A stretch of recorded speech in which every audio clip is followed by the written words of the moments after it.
యెషయా గ్రంథము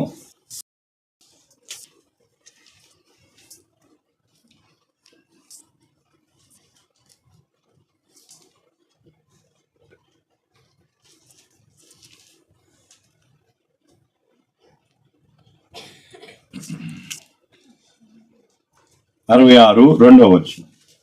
యెషయా గ్రంథము 66:2.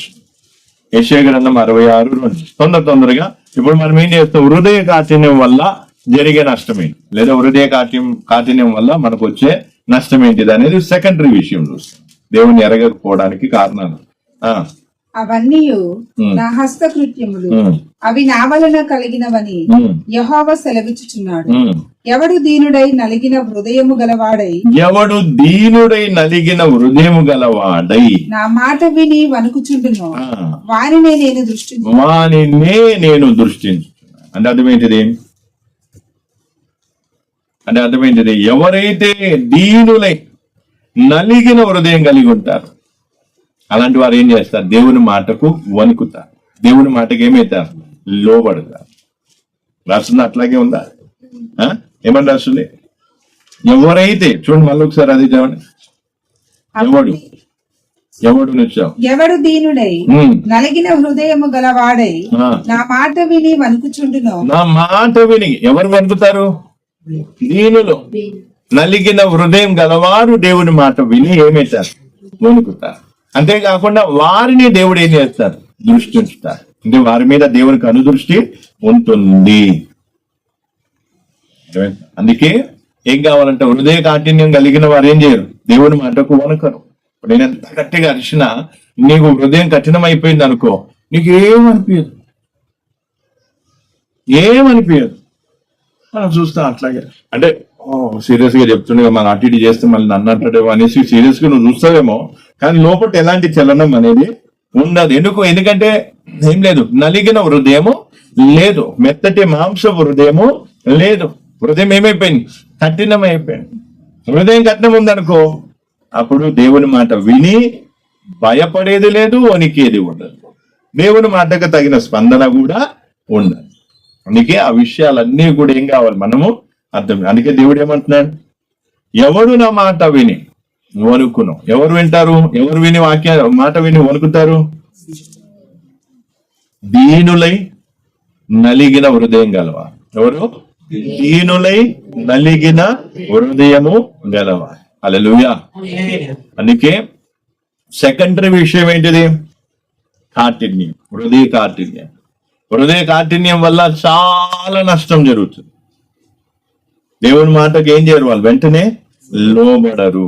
దేవుని మాటకు ఏం చేయరు? సరి అయిన విధంగా స్పందించరు. అంతేకాకుండా హృదయ కాఠిన్యం కలిగిన వారు ఏం చేస్తారు? దేవుణ్ణి శోధిస్తారు. దేవుని మీద ఏమైతారు? తిరగబడతారు. ఇలా చూసుకుంటూ పోతే చాలా భయంకరమైన పరిస్థితి వారు చేస్తారు, పరిస్థితిలో వారు ఉంటారు. అందుకే దేవుని వాక్యం ఏమని చెప్తుంది? దీనుడై నలిగిన హృదయం గలవాడు, అలాంటి వాడు ఏం చేస్తాడు? నా మాట విని వణుకుతాడు. అట్టి వాని మీద నేనేమవుతాను? దృష్టి నిలుపుతాను. హల్లెలూయా. అందుకే దయచేసి హృదయ కాఠిన్యం కలిగిన వాటిని దేవుడు ఏం చేస్తాడు? దృష్టి ఉంచుతారా? వారి మీద దృష్టి పెట్టడం మానేస్తారు. ఫరో కూడా ఏం చేశాడు? 10 తెగుళ్ళు తీసుకొచ్చినప్పుడు ఏం చేశాడు? వినలేదు, దేవుడు మాట వెళ్ళి చివరికి దేవుడు ఏం చేశాడని సజీవుల లెక్కలో నుండి కొట్టేసి. మీకు దయచేసి ఈరోజు హృదయ కాఠిన్యం అనేది మంచిది. అలాగే హృదయాన్ని కఠినం చేసుకోవద్దు. ఇప్పుడు దానికి ప్రార్థన ఉంది. ప్రార్థన ఉన్నప్పుడు ఏం కావచ్చు? ప్రార్థనకి రాకుండా ఉండిపోయే అవకాశం ఉంటుంది. అలాంటి టైంలో ఏమంట, ఒకసారి ఏమనిపిస్తుంది? సరేలే ఒక పూటకు పోకపోతే ఏమవుతుంది? కారణాలు ఏమో ఉండొచ్చు, కారణాలు ఏమైనా. ఒక పూటకు పోతే పోకపోతే ఏమవుతుంది? ఏమంటుంది? రెండోసారి కల్లా హృదయం ఏమైపోతుంటది? కఠినం అయిపోతుంది. ఫస్ట్ టైం పోకపోతేనేమో ఒక బాధ ఉండేది, రెండోసారి కొంచెం, మూడోసారి కొంచెం, తర్వాత ఇంకా అసలు ప్రార్థన ఉన్నా కూడా ప్రార్థనకు పోకపోయినా వీళ్ళకి ఏమీ బాధ ఉండదు. ప్రార్థన జరుగుతుందని అక్కడ ప్రార్థన జరుగుతున్నా కూడా వీళ్ళు ఇంట్లో టీవీలు పెట్టుకుంటారు, పాటలు పెట్టుకుంటారు, ఇంకేదో చేస్తారు, వండుకుంటారు, తింటారు, చేస్తారు. ఎందుకంటే ఆ విషయంలో హృదయం ఏమైపోయింది? కఠినం. అందుకే ఎప్పుడు కూడా హృదయాన్ని ఏం కావద్దు, కఠినం కానివ్వద్దు. చలనం ఉండాలి. ఏం కావాలి? చలనం ఉండాలి, ఆ స్పందన ఉండాలి. ఏం కావాలి? స్పందన ఉండాలి. వెంటనే ఏం కావాలి? స్పందించే విధానం. అందుకే అట్టి హృదయాన్ని మనం కలిగి ఉండాలి. మెత్తటి మాంసం హృదయాన్ని ఏం కావాలి? కలిగి ఉండాలి. ఎన్నడూ కూడా మనం ఏం కావద్దు, హృదయాన్ని కఠినము చేసుకోవద్దు. హృదయాన్ని కఠినం చేసుకోవడం అనేది ఏముంది? మన చేతిలో ఉందా లేకపోతే దేవుని చేతిలో ఉందా? అందుకే పోయినసారి కూడా నేనేం చేసిన, మంచిగా ఆదివారం ఎక్స్ప్లెయిన్ చేసిన. అనా మన హృదయాన్ని మనం కఠినం చేసుకుంటూ పోతే అప్పుడు దేవుడు మన హృదయాన్ని ఏం చేస్తాడు? కఠినం. చివరికి మిగిలేది ఏంటిది? నాశనం. అందుకే ఫరో విషయంలో కూడా ఏమని చెప్తున్నాడు చూడండి. ఫరో విషయంలో కూడా ఏం చెప్తున్నాడు చూడండి.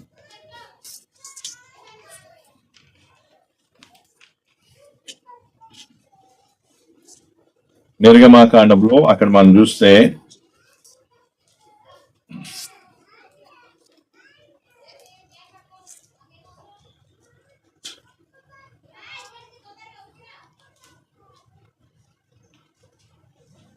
ముప్పై 8:32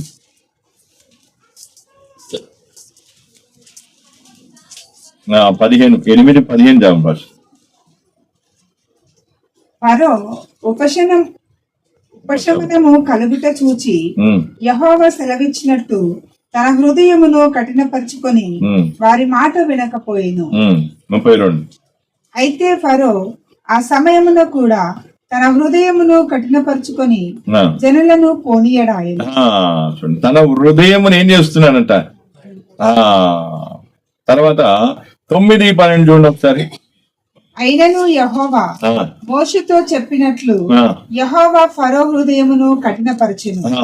అంటే ఫరో మొదట ఏం చేస్తున్నాడు? తన హృదయాన్ని కఠినం చేసుకున్న కొద్దీ దేవుడు ఏం చేశాడు? ఫరో హృదయాన్ని కఠినం చేస్తూనే ఉన్నాడు. కాబట్టి మనం ఎప్పుడూ కూడా ఏం కావాలి? హృదయాన్ని కఠినం చేసుకోవడం అనేది ఆ పని పెట్టుకోవాలి. హృదయం కఠినమైన కొద్దీ ఏమైపోతుంది? అర్థమవుతుందా? దేవుడు కూడా మన హృదయాన్ని కఠినం చేయిస్తాడు. ఇప్పుడు ఈ విషయం అర్థమైందా? ఈ ప్రాసెస్ అర్థమైందా? మళ్ళీ ఒకసారి ఇది ఒకటి ఎక్స్ప్లెయిన్ చేసి ముగిస్తాను, ఎందుకంటే ఇంకెక్కువ చెప్పినా కూడా టైం మనకు ఎక్కువ లేదు. ఈ ప్రాసెస్ అర్థమైందా? మళ్ళీ ఒకసారి నేనేం చేయాలి చెప్పాలా? దీంట్లో కొంచెం మీరు చూడండి ఒకసారి, మంచిగా అర్థమైందా కాలేదా? హృదయాన్ని కఠినపరుచుకోవడం అనేది ఇప్పుడు నేను చెప్తాను. హృదయాన్ని ఏం చేయడం? కఠినపరుచుకోవడం. ఎట్లా? దాన్ని మనం ఎట్లా చెప్పుకోవచ్చు? వివరణ ఎట్లా ఇవ్వచ్చు?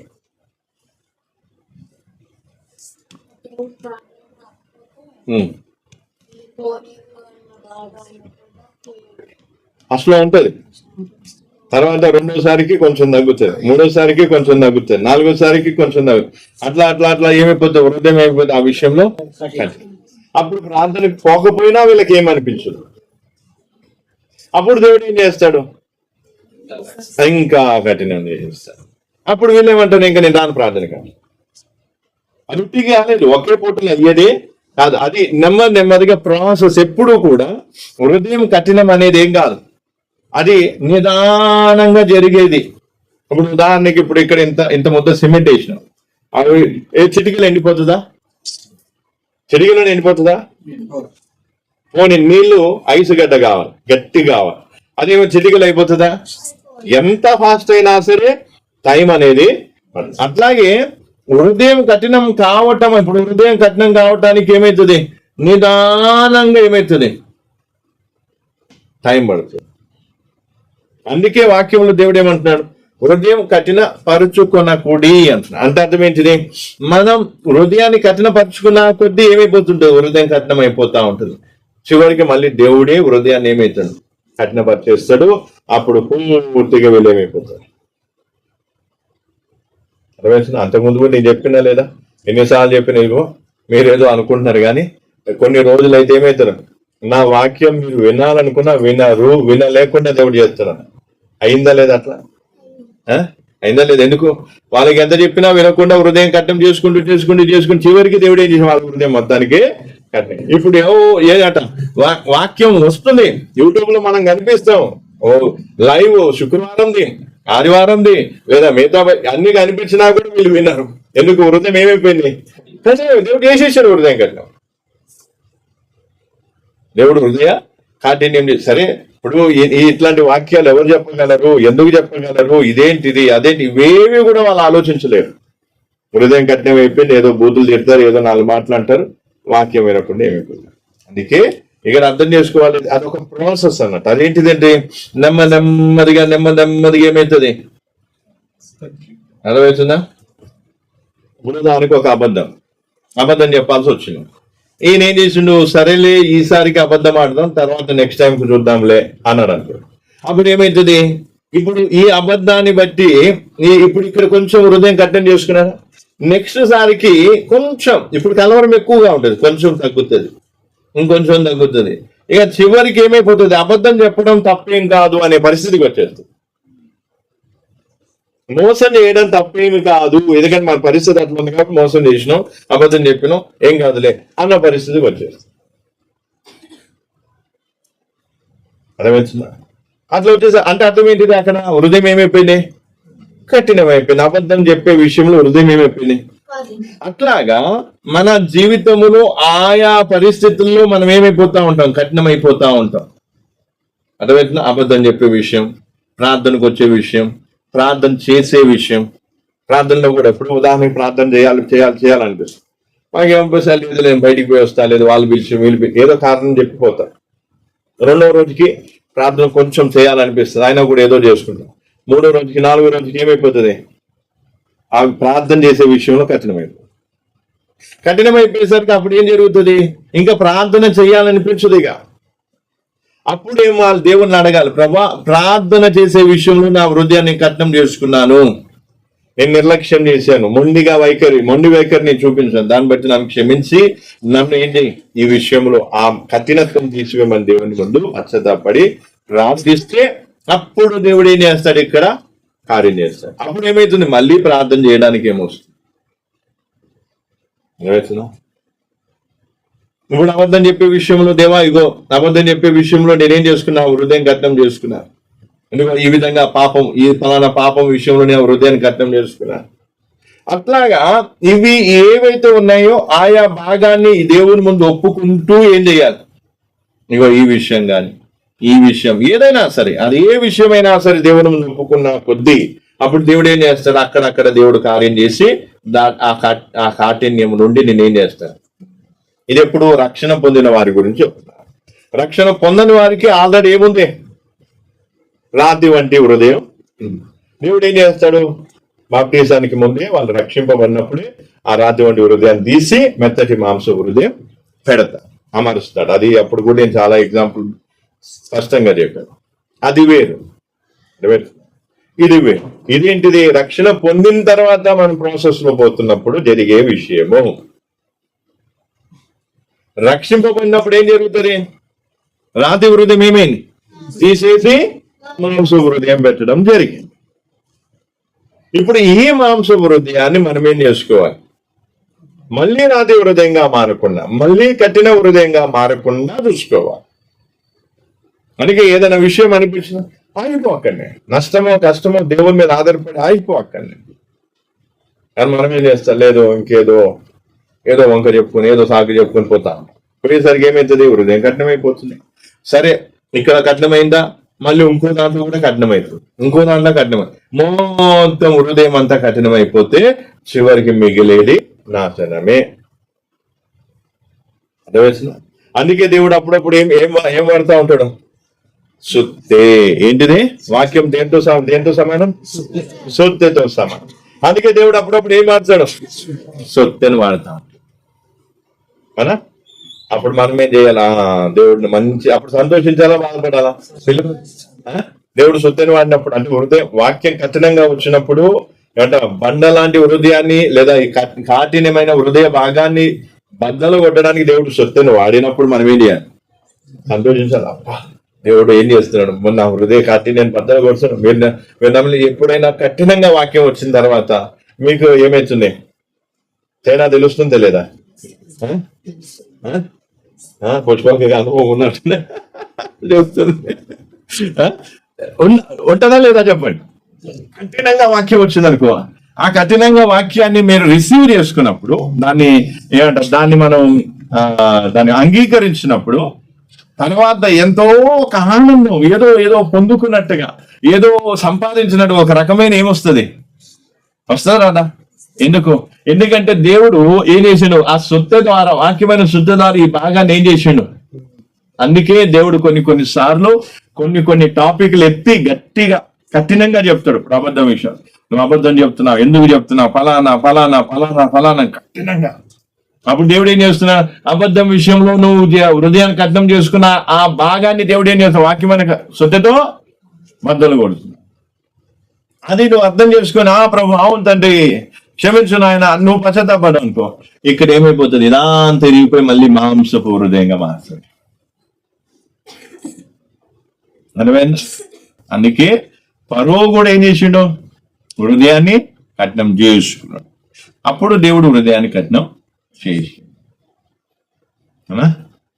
మీరే చూసుకోండి. ఇప్పుడు మన మధ్యలో ఉన్నప్పుడు ఏమన్నా మేము ఎక్కడికి పోం, మెడ బట్టి గంటేసినా కూడా మేము ఎక్కడికి పోతాం, మేము అసలు ఎందుకు పోవాలి మేము? అట్లాంటి వాళ్ళు ఇప్పుడు ఎక్కడ పడితే అక్కడ పోతున్నారు, ఏది పడితే అది చేస్తున్నారు. ఎందుకంటే దేవుడు హృదయాన్ని ఏం చేసిండు, కఠినం పరిచేసిండు. ఎన్నోసార్లు చెప్పిన ఎంత బాధలు పెట్టేది తెలుసా, మామూలుగా